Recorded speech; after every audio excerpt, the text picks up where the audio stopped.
Hello, happy Monday. Monday is vlog day, and hope you had a great weekend. I had a very nice weekend, thank you very much. And yes, I want to keep up my promises to vlog every Monday because it's good. It's good for my brain, and well, hopefully it's good for yours as well. So yeah, I'm going to talk a bit about hyperkeys. I did a video showing a thing that I made last week, which is it's actually something I've been wanting to make for ages. It was an idea I had ages ago, but kind of never got around to making. But basically, it analyzes your keyboard, the information coming from your keyboard in real time to give you basically more than just pitch and note data, just pitch and gate data. So it allows you to kind of control synths with sort of how you play. It's pretty fun. It's pretty fun. So I'll tell you a bit more about that. I'll tell you a bit more about the Flow Machine as well, how that's going, my hopes and fears, and then I'll explain why I'm going to be away and completely offline for a week, and we'll be back next Sunday. So yes.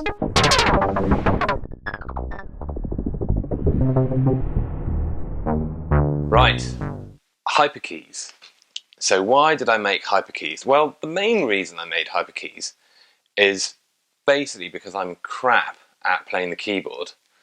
But I love the keyboard as well because it's just so big and hitty pokey touchy, and that's how I like making music. That's what kind of got me into the whole idea of making the Flow Machine, because I wanted to be able to kind of hit and touch and poke music. But I guess my skills as an instrumentalist are kind of limited. I did get really good at the violin. I did get my grade 8 when I was 18 or something, but then I sort of fell out of love. Well, because you have to practice. You have to practice instruments, which is no bad thing. I mean, I'm always really impressed by friends of mine who put in hours a week, maybe even hours a day practicing instruments, and they do get really, really good. But somehow, well, I think I have the attention span of a gnat, and that means that I just don't really stick at rehearsing instruments, or I don't stick at rehearsing instruments that don't kind of suck me in to some kind of workflow that feels limitless.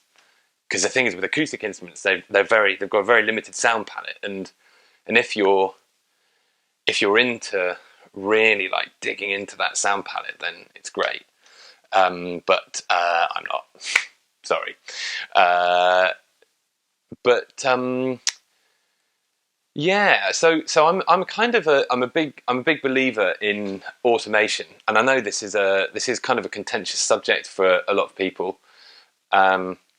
Because I think people feel threatened actually by let's say kind of automated or assisted music making. I mean, I do have get a few comments on Twitter every now and again, or on the internet about sort of people being pissed off that I've made tools that make music making, I guess, more accessible or more fun.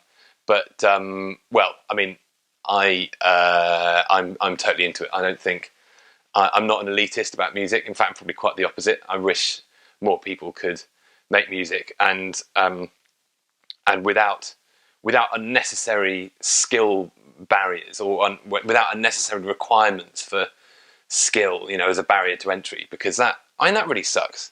I mean, I basically think we're all musicians.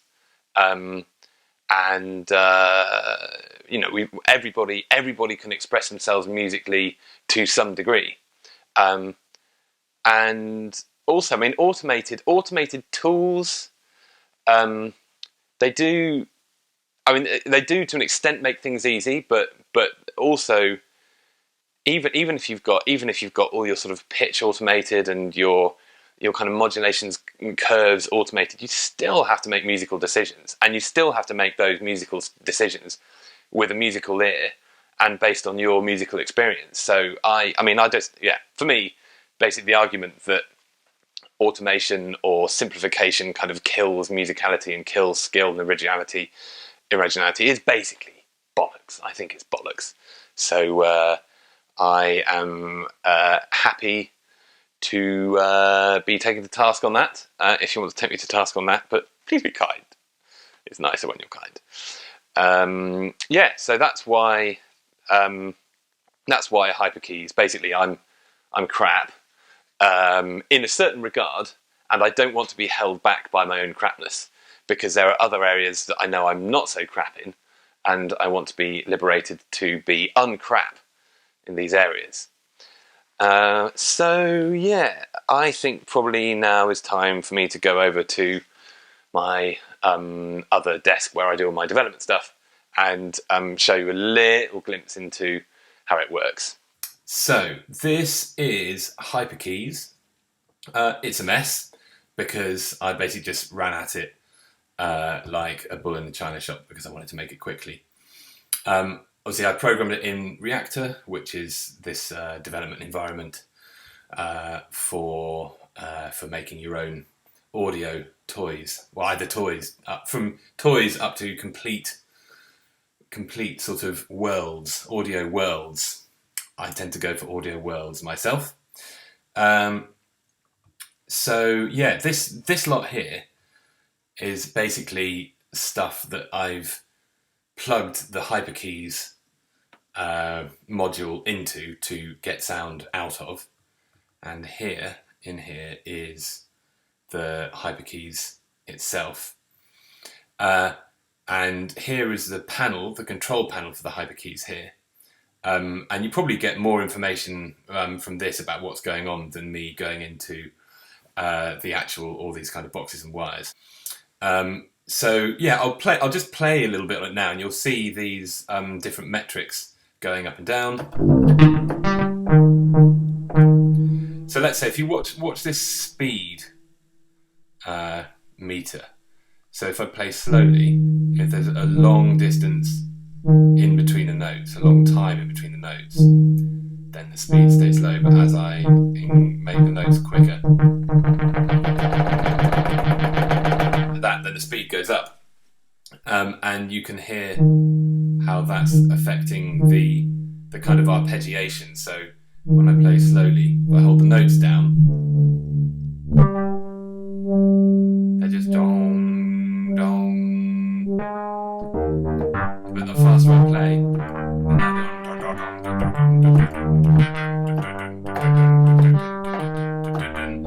and then as I get faster and faster, it just sounds faster and faster.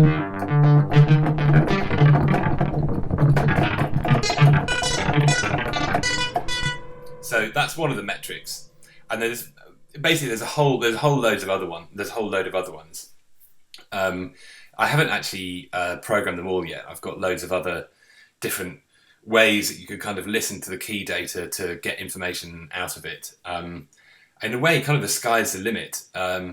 And someone asked in the comments whether I was using Markov chains. And no, it is not even nearly that complex yet as using Markov chains. But down the line, I'm sure you could employ some kind of Markov chain stuff or neural networks or anything like that to say pick up on particular playing gestures.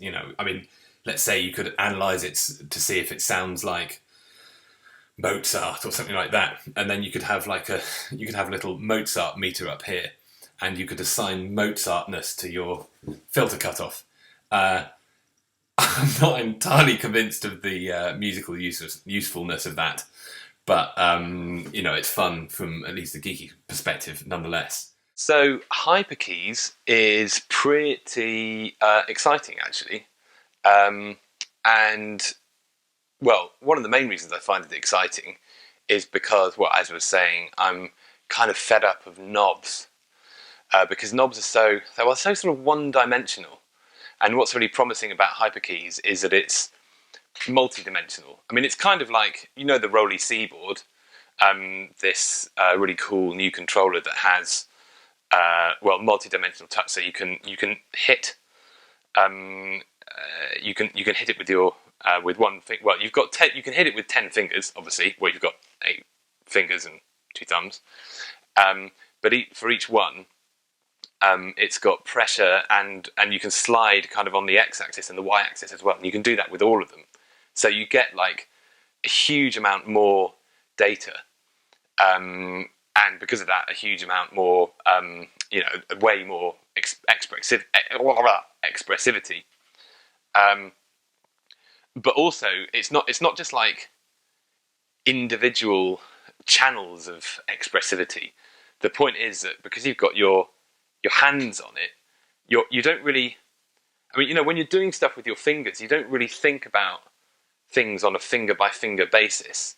It's just like your hands doing stuff together, and everything. All these different like data points, let's say, in your fingers, they all work together to provide. I don't know. It's kind of like it's a rich experience. When you use your hands, you feel depth, and that depth comes from, I guess, just lots of parameters. I mean, in a really simple way. I mean, there's much more than this, but just you're holding up one finger, you've kind of got you've got bend, and then you can wag it left and right, and that way, and rotate it, and you've got that on 8 fingers and 2 thumbs.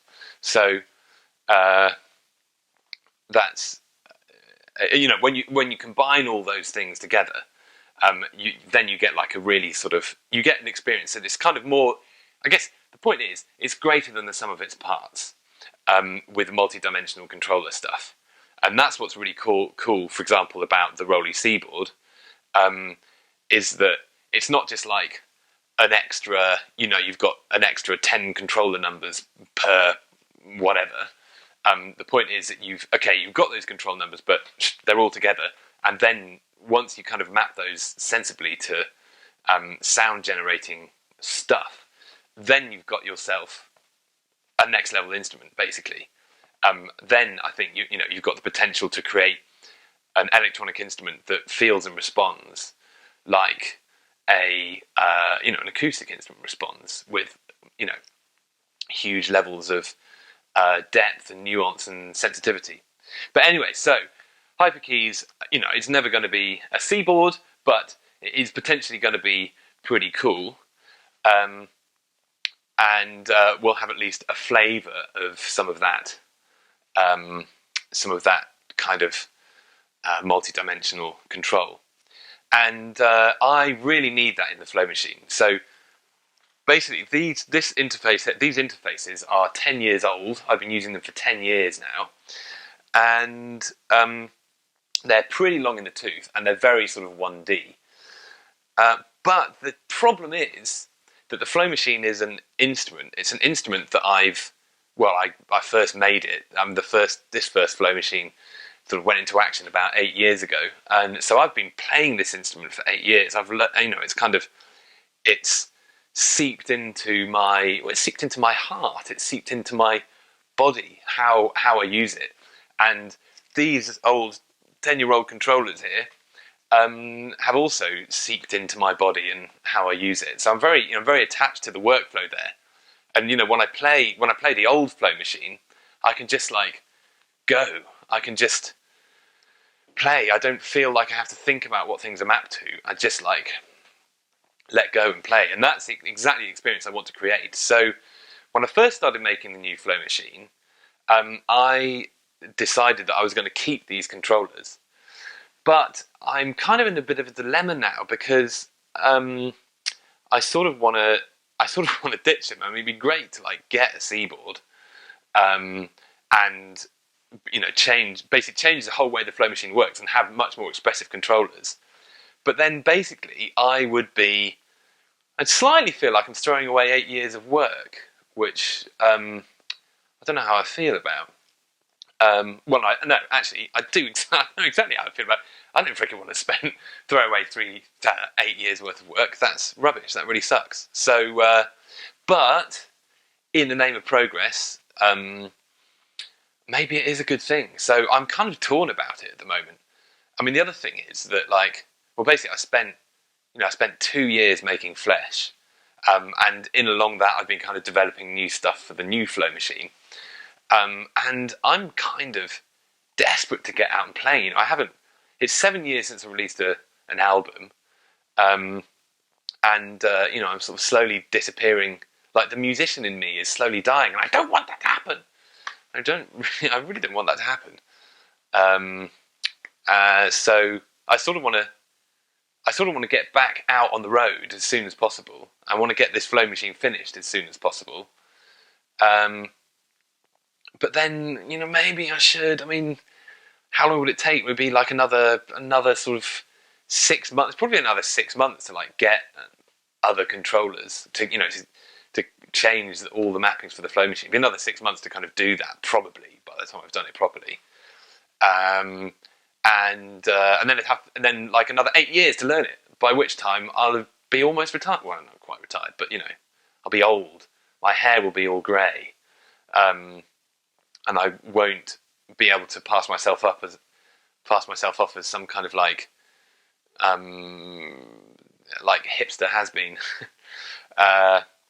So yeah. Anyway, that's my dilemma at the moment. I don't quite know what to do. I don't know which way it's going to go. I reckon I'm just going to throw caution to the wind and get a seaboard. So do let me know. I'm in a period of indecision at the moment. Oh, that often happens, but I think that's probably the way to go, isn't it? But yes, yeah. Thoughts, always welcome. Yeah. So that's probably enough waffle. For I've been waffling now for 7 minutes at least on the flow machine and interfaces and fingers. So I'm going to sign off, and I'm not going to be here for the rest of the week because I am going on a Buddhist retreat. I'm going on a Buddhist retreat up in Norfolk at a place called Padmaloka, and there you're not allowed any phones, and you're definitely not allowed any internet. And I'm really, really looking forward to it. I try to get on retreats as often as I can. It does me the world of good. Often, like, before I go, I'm just like, why am I going on a retreat? I'm just about, I've got so much stuff to do. I don't have any time to go on a retreat, but I know that, like, a week on retreat will make me a better man. So what I'm going to try to do, actually, is do next week's vlog from Padmaloka. And hopefully I will be floating on a sort of cushion of cosmic merit. Who knows? Maybe I'll be destroyed. Probably not. I always love going to Padmaloka. It's like my second home. Kind of reminds me of my childhood in some ways, actually. It's just a sort of good. It's a proper happy place. It's a proper happy place. So yeah, so I'm going to go and recharge there, and I won't be around to reply to things, unfortunately. But I look forward to replying to any things that you have to say in the meantime. So yeah, have a really good week, and I will see you on the other side. I'll see you next Monday. Ciao for now. Bye.